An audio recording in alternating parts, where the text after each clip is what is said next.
গ্রামে আসছি পিঠা খাবো না, এটা কিভাবে সম্ভব?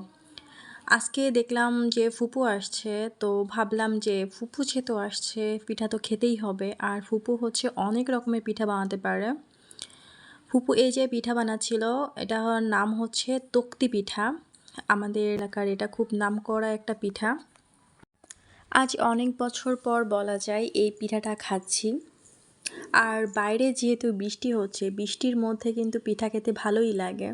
ফুপুকে দেখলাম যে পিঠাটা খুব সুন্দর করে বানাচ্ছি। এই পিঠাটা কিন্তু একটু এদিক ওদিক হয়ে গেলে কিন্তু পিঠাটা হয় না। ফুপু খুব সুন্দর একটা শেপ নিয়ে পিঠাটা কেটে নিচ্ছে। বোঝাই যাচ্ছে যে উনি কতটা ভালো পিঠা বানাতে পারে। আর পিঠাগুলা এত মজার ছিল।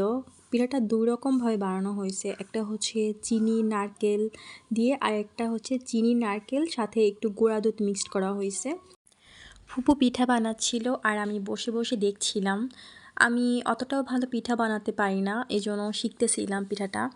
এই পিঠাটা কিন্তু ঘরে রেখেও খাওয়া যায়, অনেক দিন রেখে এটাকে খাওয়া যায়। নর্মালি যখন এটা বানানো হয় তখন নরম থাকে, বাট যখন রেখে দেওয়া হয় এটা অনেকটা বিস্কুট টাইপের হয়ে যায়, মানে একটু শক্ত হয়ে যায়।